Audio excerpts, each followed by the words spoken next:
Okay, how we doing out there, everybody? Today's Wednesday, whatever day it is, 5th, I think. I've got a 18-foot log here cut in half. I just did my best attempt to set up this rail system, which is pretty level. It was actually pretty easy to work with. Much easier than a ladder. And this is on these stands, so it's going to move around a little bit. But it is pretty flat, pretty straight. So now I have to set the depth on my mill, find out how far down I got to go. And I only have a 20-inch bar, which is only going to give me 13.5 inches of cut, which should be more than enough for this. The end of the blade will be about here where my finger is, without pinching the wheel. Alright, let me go get this set up, and we're going to fire up and see what happens. And again, I don't know what I'm doing. Don't be too hard on me. I've never done it before. So I'll be back in a moment when I get the saw ready to roll. More to come. Okay, we're rolling. Alright, almost 25 minutes later. I've got the mill attached to my saw blade, and I noticed I can pick up 1 inch of depth here. Let me get it from the other side. The sun's blinding me. If I take that tooth bar off, I actually have cutting area is, I apologize for the camera work, I really can't see what I'm doing. 13 5/8. Hopefully the camera's catching that. I'm blind out here. You want to be very careful that you don't pinch your wheel. Make sure your chain moves freely. What else? This Chinese scrunch they give you. See, I already bent it just using my fingers. Just throw that away. You're going to need a 13 millimeter wrench. You're going to need a 12 millimeter wrench. 14 millimeter and a 14 millimeter socket. I can already see I'm going to have to come in here with a grinder and make some reliefs so you can get a socket or a wrench on here. I've also noticed, without even trying, I've already broken it. Of course, that really doesn't matter once it's in place. So yeah, there it is. And I measured with these set at the 5-inch. I believe I measured these, and it's actually 5 1/8 of an inch down, so it's 1/8 inch more than it says, which is okay. I don't want to hit those screws. So anyway, there it is. And again, once you get it set up, you shouldn't have to mess with it again for your saw.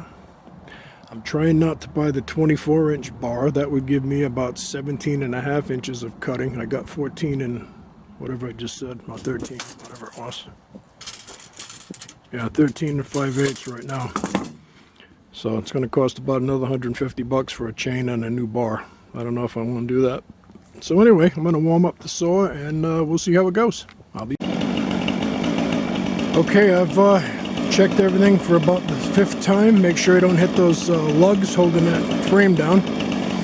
The saw is warmed up, so I'm going to go pick it up, and you're going to get to see my first attempt live. So it's going to get noisy. You've been warned. Here we go.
Okay, that was pretty easy. I'm going to move this camera, flip that over, and see what we got. I'll be back. Okay, well, I'll tell you, for never doing it before, and I'll also say I do not have a rip chain on here. This is a cross-cut chain, very sharp. I'm pretty damn happy with that. That looks nice. This is cedar. It's very soft. And I'm really pleased. I didn't hit the lag bolts.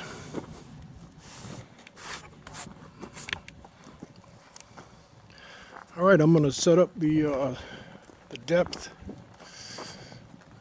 I don't know how many I'm going to be able to get.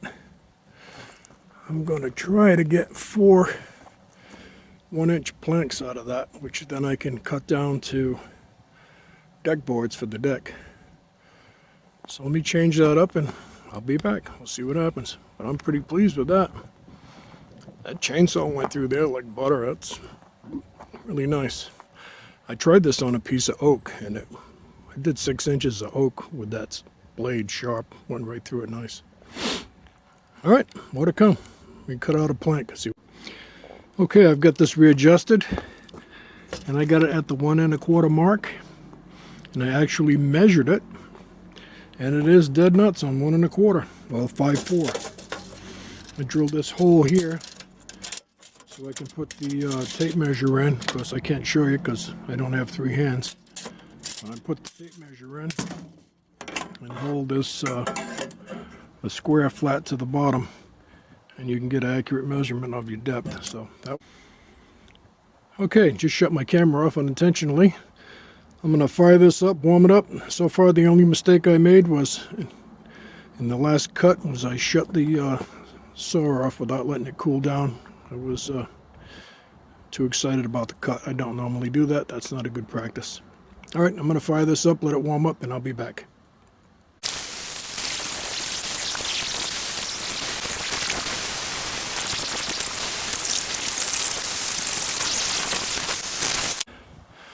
Okay, there's the plank.